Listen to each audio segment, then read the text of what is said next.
네, 여러분 안녕하세요. 이 시간에는 신약 성경의 마지막 책 요한계시록을 살펴보려고 합니다. 옛 언약의 끝과 구속사의 완성이라는 제목인데 함께 살펴보실까요? 여러분, 이번 학기는 우리가 신약 성경에 대해 공부하고 있죠. 잠시 성경에 대해 한번 정리해 볼까요? 성경은 하나님의 말씀을 사람의 언어로 기록한 책입니다. 특히 성경은 하나님의 약속의 책이죠. 그리고 성경은 오래된 약속인 구약과 새로운 약속인 신약으로 나뉘어집니다. 구약 이스라엘의 백성들은 오랫동안 메시아, 즉 그리스도의 오심에 대한 약속을 기다렸습니다. 신약 성경에서는 그 오랜 약속의 성취로 이 땅에 오신 예수님은 십자가에서 죽으심을 통해 인류의 죄를 속량하셨습니다. 그러나 죽으셨던 예수님은 부활하시고 하늘에 오르시면서 다시 오겠다고 약속하셨습니다. 그러므로 신약교회는 다시 오실 메시아, 즉 재림의 약속을 기다리고 있습니다. 이런 의미에서 성경은 하나님의 약속과 약속을 기다리는 사람들을 위한 책입니다. 요한계시록은 단순히 신약의 마지막 책일 뿐만 아니라 신약과 구약 성경의 예언적 성취와 묵시록적 열쇠를 푸는 신구약 전체의 절정에 해당하는 책입니다. 요한계시록은 예수 그리스도의 계시라고 칭하며 시작되죠. 형식면에서는 서신의 양식으로 기록되어 있습니다. 요한계시록의 발신자는 사도 요한이죠. 사도 요한은 요한복음을 기록한 사람인 거 여러분 기억하시나요? 이분에 대해 이미 살펴봤지만 간단한 영상이 있어서 잠시 보고 오시겠습니다. 요한은 베드로 안드레 형제와 마찬가지로 형 야고보와 함께 갈릴리에서 고기를 잡다가 예수님의 부르심에 따랐습니다. 예수님께 세례를 주었던 세례 요한과 구분하기 위해 보통 사도 요한으로 불립니다. 요한은 다혈질의 거침없는 성격의 제자였습니다. 마음에 안 들면 하늘에서 불을 내려 태워버리자고 했습니다. 예수님은 이런 요한에게 천둥의 아들이라는 별명을 주셨습니다. 여느 사람들과 마찬가지로 요한 역시 예수님이 이스라엘의 왕 되기를 기대했습니다. 그래서 형 야고보와 함께 예수님께 가서 간청했습니다. 왕이 되시면 우리를 주님의 오른편 왼편에 앉게 해주십시오. 이 일은 다른 모든 제자들을 언짢게 했습니다. 모두가 같은 야심을 가지고 있었으니까요. 예수님께서 십자가에 달리셨을 때 요한은 예수님의 어머니 마리아와 함께 십자가 아래에 있었습니다. 예수님은 그때 요한에게 이제는 이분이 너의 어머니이시다 하고 어머니를 모실 것을 부탁하셨습니다. 요한은 그 후로 마리아를 어머니처럼 돌보았습니다. 예수님이 돌아가신 후 요한은 예수님의 시신이 사라졌다는 이야기를 듣고 베드로와 같이 제자들 중 가장 먼저 빈 무덤을 확인합니다. 그 후 유대인들을 피해 제자들과 숨어 있을 때 부활한 예수님을 만났고 갈릴리 호수로 돌아가 고기를 잡다가 예수님을 다시 만나게 됩니다. 예수님은 승천하셨고 요한은 사도로서 예수님의 사역을 이어갔습니다. 예루살렘에서 베드로와 함께 병든 자를 고치고 설교를 하며 복음을 전하기를 시작했습니다. 하지만 이때 예루살렘의 로마의 박해가 심해졌고 요한은 소아시아로 사역지를 옮깁니다. 에베소에서 목회를 하면서 요한복음, 요한서신을 기록했고 에베소 교회를 포함 서머나, 버가모, 두아디라, 사대, 빌라델비아, 라오디게아 7교회를 지도했습니다. 하지만 노년에 로마군에게 잡히게 되었고 반모섬으로 유배가게 되는데 그곳에서 요한은 계시록을 집필합니다. 이듬해엔 사면을 받아 다시 에베소로 옮겨 여생을 살다가 사도들 중 유일하게 순교당하지 않고 임종을 맞이했습니다. 요한은 과격한 사람이었지만 예수님을 따르면서 점점 성장했고 노년에도 항상 사랑을 가르치는 사랑의 사도였다고 전해집니다. 영상에서 보신 것처럼 사도 요한은 예수님을 통해 변화되어 성숙한 인격의 사람이 되어 사랑을 강조했던 사랑의 사도였음을 알 수 있습니다. 수신자는 소아시아의 7교회라고 밝히고 있습니다. 은혜와 평강으로 시작해서 예수 그리스도의 은혜로 마무리되고 있죠. 기록 시기는 로마의 11번째 황제였던 도미티안 때에 반모섬에 사도 요한이 유배되어 있었으므로 주후 95에서 96년경으로 추측합니다. 반모섬은 에게해에 위치해 있는데요. 현재 인구 약 3,000명 정도 사는 아주 조그마한 섬입니다.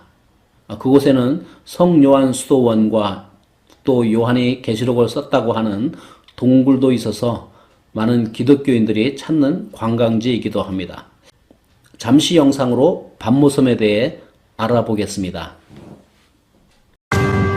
크고 작은 섬들이 수놓아진 에게해. 에게해 서남쪽에는 그리스령에 속하는 작지만 아름다운 섬 하나가 자리하고 있는데요. 바로 반모섬입니다. 로마 제국 당시 범죄자들을 가둬두었던 유배지이자 감옥이었던 반모섬. 어둠이 가득했던 이 작은 섬에서 하나님의 역사 설계도 요한계시록이 탄생했습니다. 오늘도 성지 전문가 이강근 박사님 모셨습니다. 박사님 안녕하세요. 안녕하세요. 자, 오늘은 어디로 떠날까요? 반모섬으로 갑니다. 반모섬. 반모섬은 우리 기독교인들에게 굉장히 익숙한 곳이잖아요. 이 반모섬 하면 우리 성경 66권 책 마지막 요한계시록이 요한계시록. 쓰여진 장소인데 네.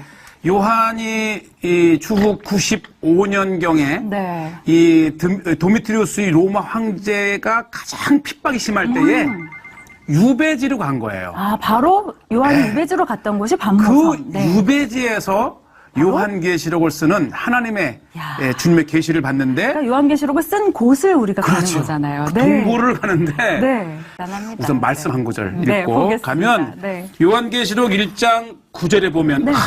이걸 나 요한은 네. 너의 형제여 예수의 환난과 나라와 참음에 동참하는 자라 하나님의 말씀과 예수를 증언하였으므로 말미암아 반모라 하는 섬에 있었더니 주의 날에 내가 성령에 감동되어 내 뒤에서 나는 나팔 소리 같은 큰 음성을 들으며 드디어 계시록이 쓰여집니다. 아멘. 바로 그 현장으로 네. 가게 되는 건데요. 사실 네. 이 터키 본토에서 보면 네. 아니 오죽 섬이 험악했으면 유배지로 그렇죠. 갔겠습니까? 네. 그래서 이 섬에서 아주 작은 구석한 파트모스, 네, 파트모스. 파트모스라고 하는 반모죠. 네, 네. 섬에 유배되었던 이 사도 요한의 네. 그 계시의 동굴을 소개하겠습니다. 자, 이 반모섬의 이 배로 가는 모습인데요. 네. 오늘날 아주 기독교 최대의 그 순례 장소 중에 하나이지만 땅이 좁아서 공항을 못 만들어요. 아, 땅이 좁다면 크기가 어느 정도 되는 작아요. 건가요? 유배지. 네. 그래서 오늘날에는 배로만 갈 수 있는데 자 보시죠.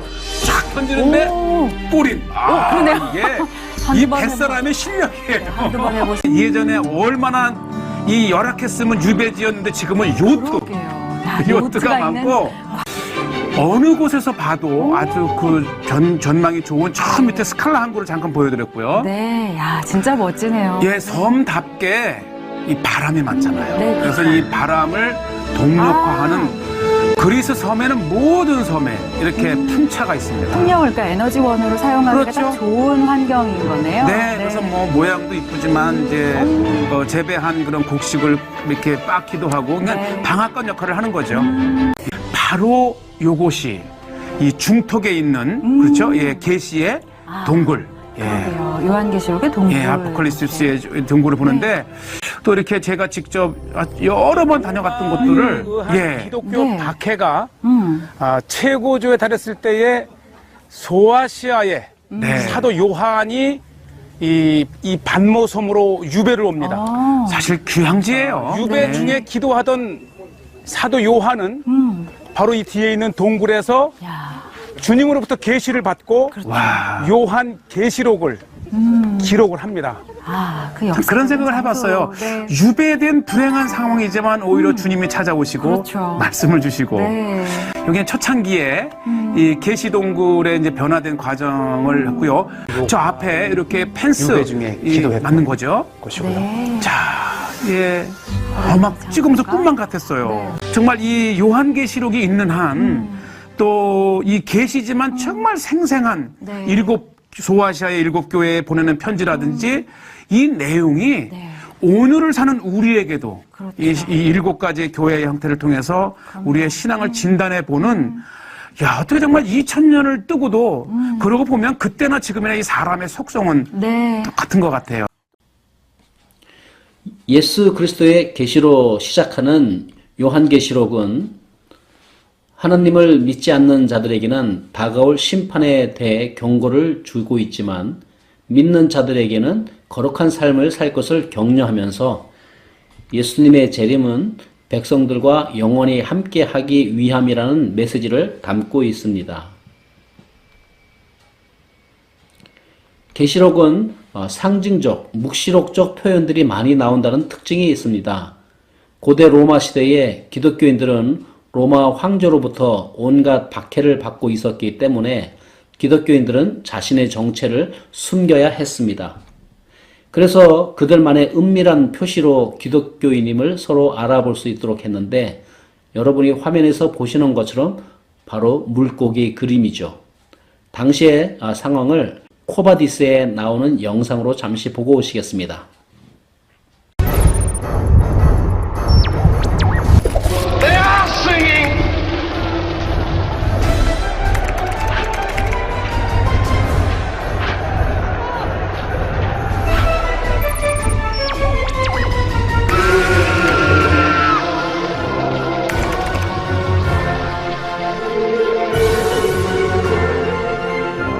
Jesus Christ, Son of God, Savior. Observe the first letters of each word. What do they spell?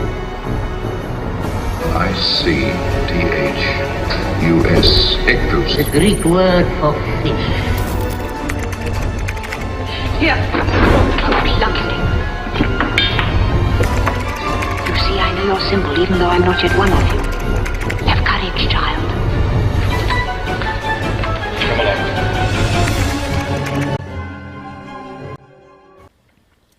영상에서 보신 것처럼 익투스는 그리스어로 물고기라는 뜻입니다. 그런데 이 단어의 앞 글자를 따라서 풀어보면 예수스 크리스토스 데오 휘오스 소테르라고 해서 예수 그리스도 하나님의 아들 구원자라는 뜻입니다. 이것은 기독교인들이 예수님이 바로 하나님의 아들로서 우리의 구원자이심을 고백하는 신앙인이라는 뜻이죠. 하나의 예를 들었는데 요한계시록은 이처럼 상징적 표현들을 사용하고 있기 때문에 현대를 사는 우리들에게는 익숙하지 않은 상징적 표현들로 인해서 계시록을 해석하는데 많은 어려움이 있습니다.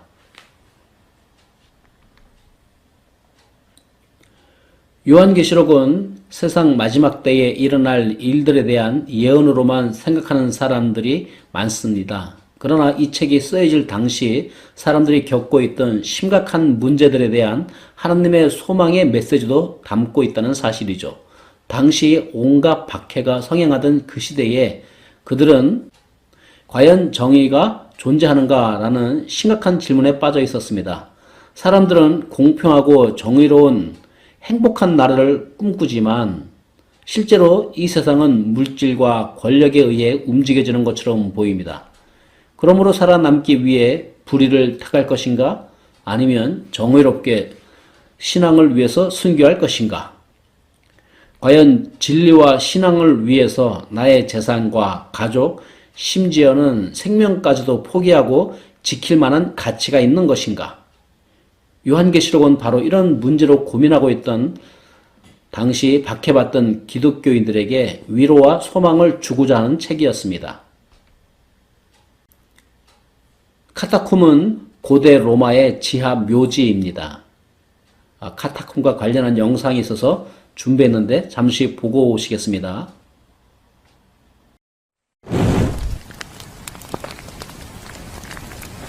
단 한 번도 어떠한 햇빛도 들어오지 않았다. 벽도 길바닥도 울퉁불퉁 거칠고 때로는 허리를 숙이고 때로는 기어서 가야 하는 길. 지하의 축축한 습기와 곰팡이가 벽 전체를 덮고 음울한 공기만이 감도는 이곳 지하무덤 카타콤. 그리고 이곳에 우리가 살고 있다.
네, 영상 잘 보셨죠?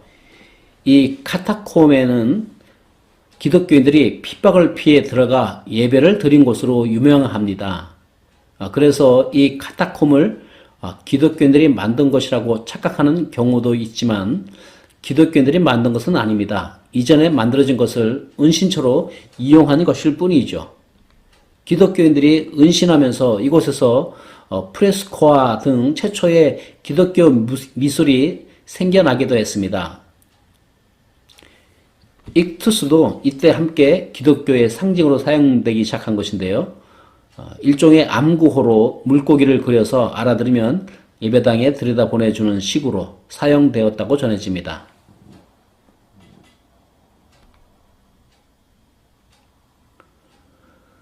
계시록은 당시 기독교인들이 당해야 했던 고난과 순교라는 역사적 상황에서 예수님께서 죽음으로 악을 이기신 것을 강조하며 모든 믿는 사람들이 고난과 순교 가운데서도 예수님의 참 제자로 살아갈 것을 당부하고 있습니다.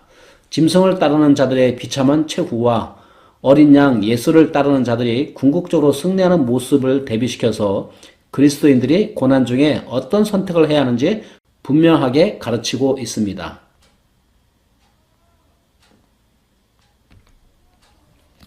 악의 세력의 최후. 요한계시록은 진리를 위해 핍박을 받는 자는 영원한 패배자가 아님을 반복해서 강조합니다.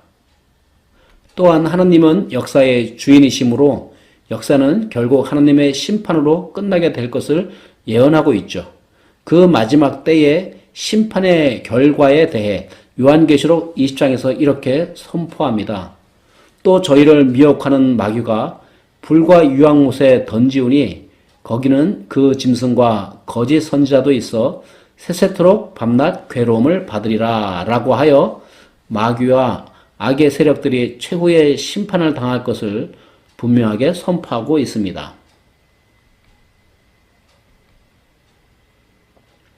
계시록의 목적지는 계시록 마지막 부분에 나오는 새 예루살렘이죠.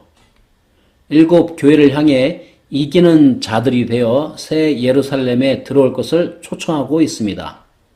마귀와 그 무리들 그리고 그들을 쫓던 모든 이들을 온전히 다 멸망으로 들어가게 한 후에 이 세상은 하나님께서 그의 백성들과 함께 거하는 곳으로 변하게 됩니다. 새 예루살렘은 하나님이 계신다는 의미에서 성전으로 묘사되어 회복된 에덴으로도 묘사되어 있습니다. 그분의 얼굴을 보며 영원히 거할 수 있는 그곳을 향한 초대가 바로 요한계시록의 핵심 메시지라고 할 수 있습니다. 네, 오늘은 여기서 수업을 마무리하려고 합니다. 고대 로마 시대에 기독교인들이 온갖 핍박 가운데서도 그들의 신앙을 포기하지 않고 카타콤에 들어가면서까지 그들의 신앙을 지켰던 이유는 무엇이라고 생각하는지 간단하게 써주시기 바랍니다. 네, 오늘도 여러분 수고 많이 하셨습니다.